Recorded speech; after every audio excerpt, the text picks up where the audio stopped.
What was the toughest training you ever had? Is police listening to us right now?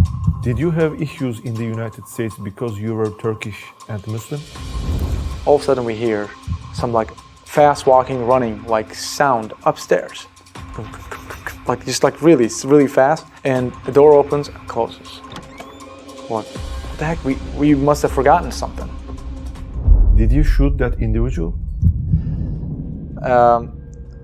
Yeah, let's not talk about that. My name is Erdal Kaya. I was born in Adana, Turkey. I'm about 37 years old right now. Went to Istanbul University and studied hotel management. And in 2005, I immigrated to the United States and currently live in Chicago area. How did your journey start from Turkey to United States? Ever since I was a little boy, I've always been interested in Western culture. I don't know why. Perhaps TV shows and movies and all that. But I really, really enjoyed the Western culture. I was about 11 years old. I was helping out my mom one day. And just out of the blue, I just told my mom that, hey, I'm just going to go over out west somewhere and live there someday. And my mom kind of looked at me and she was like, what the hell is going on there? Like, she was confused where that came from. In 2005, that finally happened. I moved to the United States. How old were you? I was 20. I was 20 years old. When I was in the United States, I knew nothing. So my English was very, very broken. And there was that cultural shock. But I began working at hotels. I first worked at a Sheraton in Atlanta, Georgia. And I couldn't believe I even got that job. How did you become a police officer? My dad is a retired policeman here in Turkey. I wanted to be a police officer even more in the United States because, of course, I wanted to help people and have that feeling, but also, TV shows and movies, they really show you how police are, like the action all the time. That really captivated me, captured my interest even more. I began applying to many police departments, and after being rejected 3-4 times, I was finally able to get a job as a police officer, and I worked as a police officer for about 6 years in that police department. About 3 of those years were where I trained other new police officers. We call that the field training officer position. How many people are able to pass the police tests? Being a police officer in the United States is pretty hard. But I would say, on average, perhaps 5-10% make it. So very, very few people out of all applicants get the position. That's how it was with me. Mine was, when I applied, 777 people applied, and only 11 of us got hired and got shipped out to the academy. So think about that. We want you to say the famous verse that we used to hear in the movies. The verse that you used during arrest. You have the right to remain silent. Remember? Yes. You have the right to remain silent. Anything you say can be used against you in a court of law. You have the right to talk to a lawyer prior to any questioning if you desire. If you cannot afford a lawyer, one will be appointed for you prior to any questioning. Do you wish to speak to me? No, I'm innocent, sir. No? You don't want to talk to me? No. Okay. We call that Miranda rights. We read that through a card. And the reason we read that through a card is when you go to court, the defense attorney asks you, hey, did you read my client his rights or her rights? You say yes. The defense attorney asks you, how did you read? If I don't read this properly, word by word, defense attacks to that any statements made by the defense, by the client, by the accused, to be inadmissible. So if I read this improperly, even by a word, potentially any statements made, could be a murder confession. Yes, I killed this person, whatever. That statement or anything made after would be potentially inadmissible in court, and they can't use that. And they have to prove guilt in other ways. Is police listening to us right now? Have you listened to anyone? I would say no, unless I don't know things about you guys. But I'd say no, because it is not easy to just listen to somebody in the United States. Everything has to be done within the law. Okay, you have to have the legal reason. You can't just, there's that misperception that police or intelligence services or investigation services, they can just listen to people. That's not true. What is the biggest difference between the police officers in movies and in the real life? The biggest difference, those police officers in the movies are always in a gunfight and they just move from one gunfight to another. They get in their car and they go home. In real life, your gunfight is extremely rare. It doesn't happen all the time. You have your donuts, you have your coffee. Exactly. We've got our donuts, we got our coffee. That part is real. You really do drink coffee and eat donuts. But the gunfights, they're very rare. And like 90% of what you do as a police officer is paperwork. You're filling out some document, you're doing something, some police report, something. But you're constantly filling out paperwork. In the movies, we never see any police officer filling out any documents. That was the biggest thing that I learned when I first became a police officer. We went to one scene, and then my training officer said, okay, we got to document this. We have to write a report. I'm like, oh, okay. And then we go to another scene. Okay, we have to write a report. I'm like, oh my God, I have to write reports for everything? Yes. Can you understand when someone is lying to you? When I talk to people, when I'm interviewing somebody, there are certain things that I look at, that I pay attention to see if there's any deception.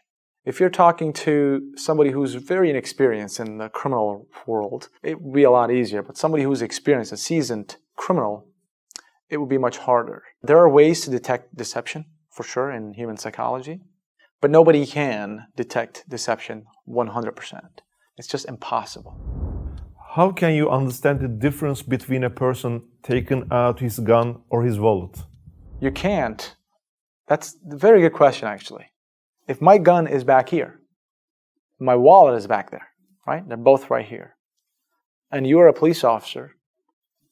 I do this, you don't know what I'm going to get. You don't know if I'm going to get my wallet out. You don't know if I'm going to get my gun out.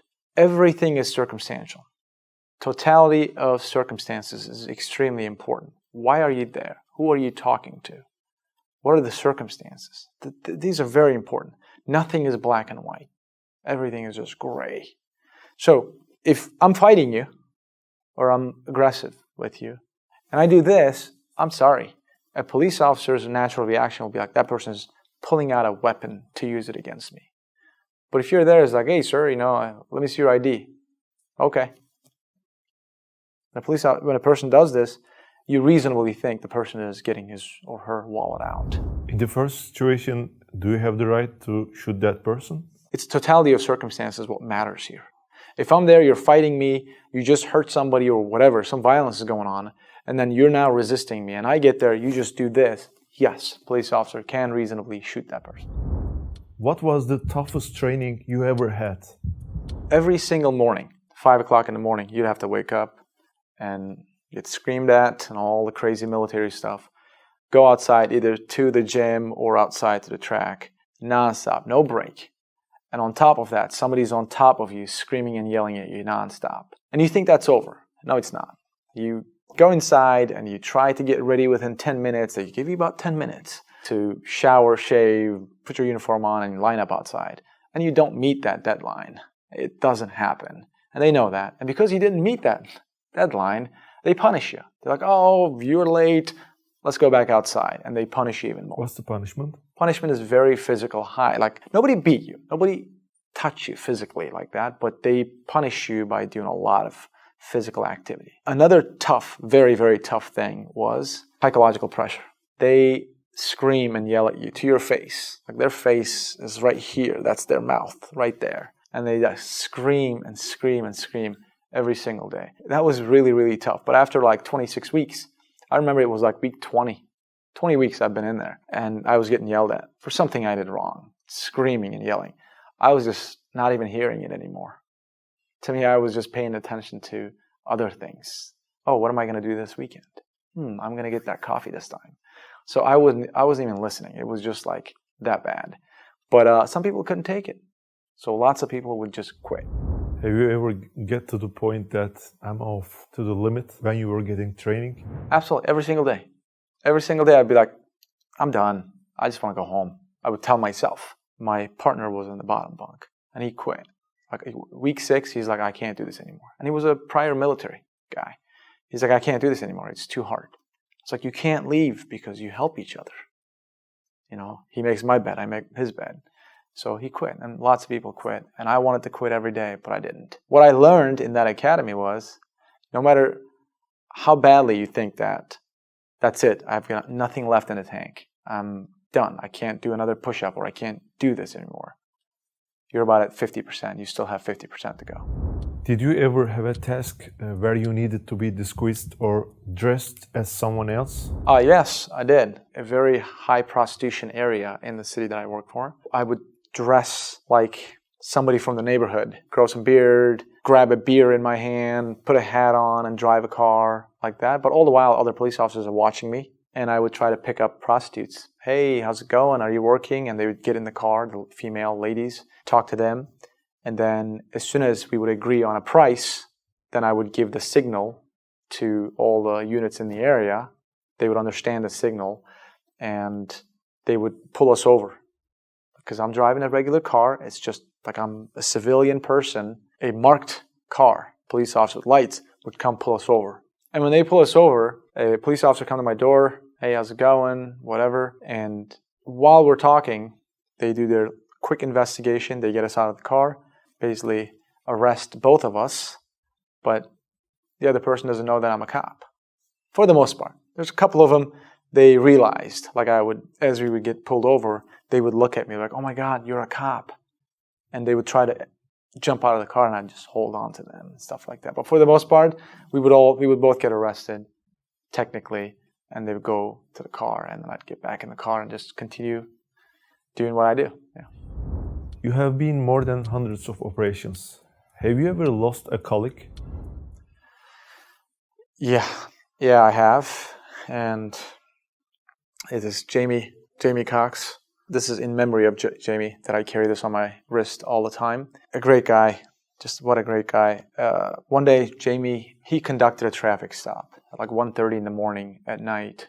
And unfortunately, Jamie tried to arrest this person, but unfortunately this person resisted. And there was this fight.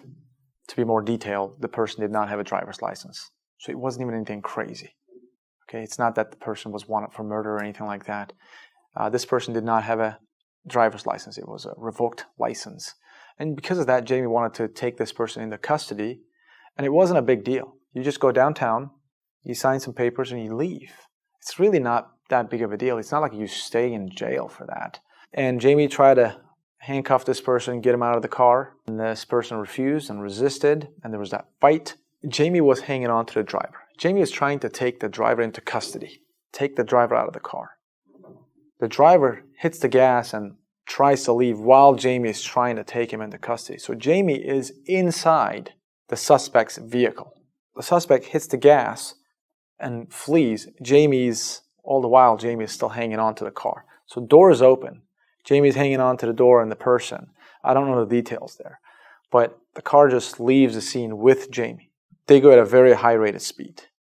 And Jamie, again, I don't know the details here because whatever was said in that time, nobody knows, but I'm assuming Jamie was saying, stop the car. And no, and this person continued to drive really fast and ultimately crashed, and Jamie lost his life right there. It's a very, very sad situation. He was a great guy. When we worked together, we would have breakfast every single day together. We would text and talk to each other. It's a good person. Like one of the nicest people I've ever met in my life. Always just smiled, laughed, good positive energy, and not with us anymore. Did you have issues in the United States because you were Turkish and Muslim? Not necessarily. Back when I used to work at a hotel, there was one guy that I worked with. He was a concierge at the hotel, and he would constantly joke. Do you guys ride camels? Do you guys ride donkeys? That guy wasn't just joking. He just did not like me. I felt that. I truly felt that he did not like me because I was just a guy from Turkey who was Muslim. I truly believe that. But for the most part, my friends, my other cop friends or whatever, they would just joke around with me, stuff like that. But that's because they actually liked me. What do Americans think about Muslims? I believe there's a misperception out there that because you're Muslim, you're not going to be liked by Americans or whatever. I think that's not true. When it comes to Americans, my experience is if you're good to them, if you're a likable person, you represent yourself well, they value you just like any other. However, because of the media, the way media shows how two things. First, so-called Muslim terrorist organizations going out there inflicting violence on innocent people. That's one. That's truly damaging the true good Muslims like yourselves and other people. Do the effects of 9/11 still exist within the American people? Yeah, very good question. The effects definitely undeniably exist, and I believe it will exist for a very, very long time because it was a terrible event that just took the lives of many. Many people lost their loved ones on those towers, in those towers. Unfortunately, that event was carried out by some so-called Muslim organizations, people who call themselves Muslim, took the lives of many just like that, and the media basically talked about that for a very long time, and they still do. Did media exaggerated the situation against Muslims? On that specific incident, in my opinion, it was just portrayed as is. Towers were hit, and this so-called Muslim terrorist organization, they basically admitted to doing that, and they just portrayed that, and media continued to show that over and over. In my opinion, those guys got a lot more screen time than they deserved. Can Islam be freely practiced in police academy?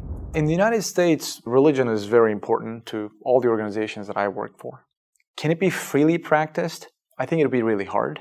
Not because they'd be against it. It wasn't that. It was just that program was so filled. To answer your question, if somebody really wanted that, it was very important to them that they had to do that, they would find a way to work around it. But I know for a fact specifically, in the State Police Academy, they asked, do you eat pork or do you not? Is there any religious restrictions do you have? And I remember I said, I don't eat pork. And they wouldn't serve me. They'd be like, oh, you don't eat pork, right? You can eat this food. So they would accommodate, for sure. What was the most extraordinary thing you have experienced? Prior to explaining what just happened, there was a 911 hang-up call from a completely abandoned house. Normally 911 hang-up calls come in, people call 911 and they hang up. We can't just not go. We have to go because you could be under duress, under stress. Somebody may have kidnapped you and you just called and you can just hang up. So for that reason, we have to go check to see if everything is okay. And this call came from a completely abandoned house. And it was me and like 3 other police officers and a supervisor. We get to the scene. As a protocol, we check inside the house for anybody. We get in, we're like, police, police, nothing. Nothing downstairs. We go upstairs, check the entire upstairs, nothing. There's nobody. There's no furniture, nothing inside. It's completely an empty place. Somehow a 911 call came from that place. Sometimes it happens, phone lines, whatever, right? We go downstairs, all of us, 5 of us, meet downstairs, and we talk. We're like, hey, everything is good. There's no problems here. As we're talking, all of a sudden we hear some like fast walking, running like sound upstairs. Like just like really, really fast. And the door opens and closes. What the heck? We must have forgotten something. Like we thought we missed. Somebody was upstairs and we missed. So naturally we drew our guns and police announced whatever, and we went upstairs and we looked and looked and looked. There's nobody. All the windows are closed. There's nobody. Very confusing. There's no secret hidden doorways. There's no closets. There's no crawl spaces. Nothing. Everything is just empty. At that time, we talked to my supervisor. We're like, what the heck is going on here? He was like, well, we don't know. And supervisor was like, you know what? We're going to control this. We're going to check the area a lot more carefully. Supervisor sent 1 officer to the back of the house, 1 officer to the front of the house, just in case maybe somebody jumped from, or somebody can jump from the window. And we, check further and further, and there's nothing. As we're waiting there, the same thing. Just footsteps. You hear footsteps, like clear footsteps walking, and the door open up and close again. Like, okay, what's going on? At that point, like we started to get spooked a little bit because we're like, what's going on here? And we check again. Were you afraid? I wasn't afraid. It was just like, almost like funny, but spooky. Okay, because we're like, there's 5 of us. We're like, okay, what is going on here? Like that. So we're thinking about is that ghosts? What's going on? But nobody knows. We go upstairs, we check again. Again, there's nothing. Like we're at a point where we're gonna like rip the floors off. Like there's nothing. Imagine a completely empty place. Unless there's some hidden place that we couldn't see. There's nothing. We go downstairs again. We are talking, just like this. And we hear a very slow walk this time. And you can hear the creaks because it's a wooden house. And door open up and close. Right at that time, of course, my initial thought is just like, okay, this is something crazy. The supervisor be like, you know what? no, we're not gonna check this anymore. Let's go outside. So we walked outside and the supervisor announced over the radio. It's like, hey, radio, everything is clear. No problems here. If there are any other calls come from this place, you don't have to send any police officers. It's clear. That's what the supervisor said. Was that clear? That there was nobody there. We checked it 3 times and it was just like, that's when the supervisor got scared. It's like, okay, there are ghosts up there because it can't be a cat. It can't be an animal. There was no animals up there. The windows are closed. I don't know. To this day, I don't know. It's very extraordinary. It's a very interesting situation. There was no telephone? There's nothing. Completely empty. There's nothing in there. Like there's no crawl spaces, no closet, nothing we couldn't find. And even if somebody was hiding, why would that person constantly walk and close the door? I don't know. I don't know. Would you like to add anything? Sure. I'd like to say this to anybody who finds themselves in a situation where I was in. I was born and raised in Turkey and immigrated to United States at a very young age, not really having anything in my life, and achieved a few things up there, right? And what I say is this: whatever you believe in, whatever you want to do in your life, set some goal, make that decision, and take some steps towards it. Those steps can be very little, very small, some big, doesn't matter. Take those steps. Just believe in it. If you believe in something, you need to make that part of day-to-day life. You have to.